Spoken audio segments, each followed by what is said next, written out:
Good morning, students. Today we are going to learn the name 2 of all the chapters. First one, it is here primary storage device. Primary storage device में कौन कौन सा आता है? ROM, ROM, ROM, RAM, RAM. ROM का full form क्या होता है? Read only memory. RAM का क्या होता है? Random access memory. Read only memory ये कब काम आता है? जब आप कंप्यूटर स्टार्ट करते हो, आपने देखा होगा कि सर्कल टाइप का एक रोटेट होता हुआ दिखाई देता है, यानी घूमता हुआ दिखाई देता है. उस टाइम पे क्या होता है? बूटिंग का काम होता है, यानी जो ऑपरेटिंग सिस्टम होता है वो आपके सिस्टम में लोड हो रहा होता है. उस प्रोसेस को हम लोग बूटिंग कहते हैं. जो रैम है, रैंडम एक्सेस मेमोरी, इसमें क्या होता है? हम जो रिसेंटली काम कर रहे होते हैं अपने सिस्टम पे, वो सारा कहाँ जाकर के सेव होता है? रैम में.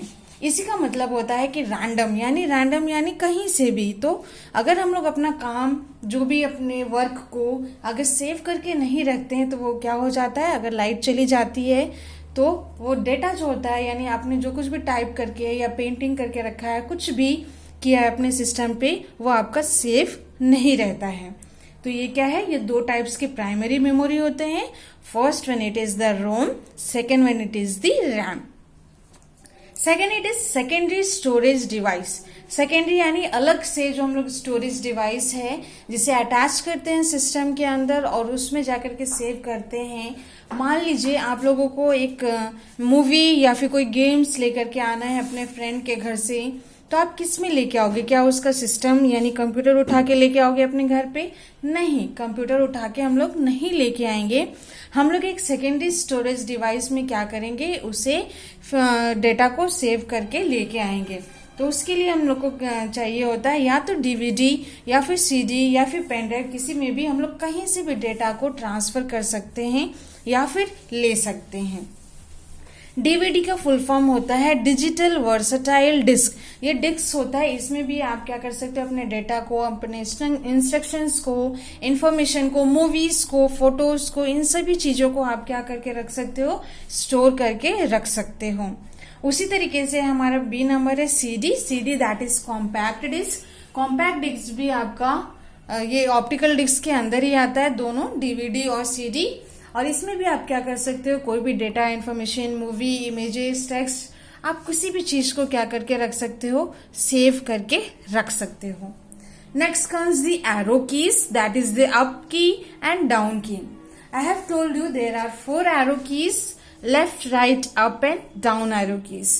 अगर हम लोग लेफ्ट साइड में मूव करना चाहते हैं, then for that we can use the left arrow key. If we want to move to the right side, then right arrow key. If we want to move up, then we will use the arrow key, that is up key. And if we want to move down one line, then we are going to use that key, that is known as down arrow key. Next comes the parts of a computer. As you all know, there are various parts in a computer, जो कि एक सारा assembled किया जाता है और हम लोग तभी उस पे काम कर पाते हैं. हर एक पार्ट्स डिफरेंट होते हैं, हर एक पार्ट्स का डिफरेंट वर्क्स होता है और सभी अलग अलग परफॉर्म करते हैं. In this the first one it is the CPU. CPU full form it is central processing unit. ये आपका ब्रेन भी कहलाता है सीपीयू कंप्यूटर का. And all the processing works are done with the CPU. And CPU is also having different parts. CPU के भी बहुत सारे पार्ट्स होते हैं, जैसे कि सीयू, एमयू और एएलयू. ये सभी तीन, जैसे हमारे घर में बहुत सारे मेंबर्स होते हैं, सभी लोग जो काम होता है डिस्ट्रीब्यूट किया होता है. एक ही काम, एक सिंगल पर्सन एक काम करता है. एक ही पर्सन बहुत सारे काम को नहीं करता है, परफेक्शन नहीं होता है सारे काम में. उसी तरीके से हमारे कंप्यूटर में भी सारे फंक्शन, सारे चीजों को करने के लिए, सारे डेटा को, इंस्ट्रक्शंस को फॉलो करने के लिए, उसे फीड करने के लिए और आउटपुट देने के लिए, ये सारी चीजों के लिए डिफरेंट पार्ट्स हैं. In the same way It is CPU is also having three parts, that is CU, MU and ALU. Memory unit that is MU आपका मेमोरी को कंट्रोल करता है, यानी जो CPU में सारा मेमोरी वाली चीजें होती है जो कि स्टोर करके रखना होता है या फिर कहीं पे, तो उसके लिए MU यूज होता है. Control unit that is CU control का काम करता है, सारी चीजों को जो भी इंस्ट्रक्शंस यूजर देते हैं उन सभी को स्टोर करके रखता है. And ALU that is arithmetic logical unit, and it does all the mathematical calculations which is given by the user. तो ये सारे CPU का वर्क है जिसमें ये तीनों चीज इसका पार्ट बनाते हैं. इन सभी तीनों चीजों से ही CPU बनता है. Second one B1 it is the monitor, MONITOR. बहुत लोग आप लोग लिखते हो MONITER, but that is not the correct spelling. It is MONITOR monitor. Monitor पे आप क्या करते हो, जो यूजर कुछ भी टाइप करता है या फिर आप पेंटिंग कर रहे होते तो सारा कुछ कहाँ पे डिस्प्ले होता है, monitor.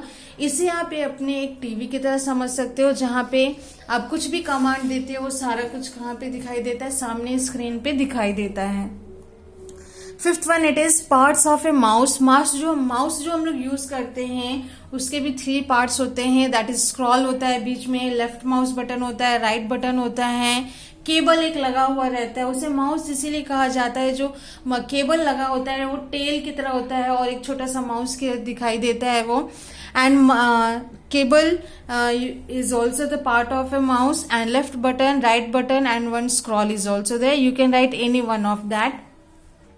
Next comes the types of computer. अभी आप जो कंप्यूटर देखते हो ये पहले से काफी इसके साइज में चेंजेस हुए हैं. पहले जो आते थे कंप्यूटर्स बहुत ही बड़े हुआ करते थे. Now it's the size has been decrease, size छोटे हो गई हैं अब सारी. आप जो मोबाइल्स यूज करते हो that is also a type of computer. A short small computer in your hand, in your palm.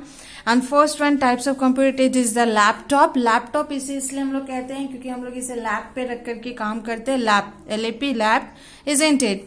And next it is the tablet. It is also another type of computer.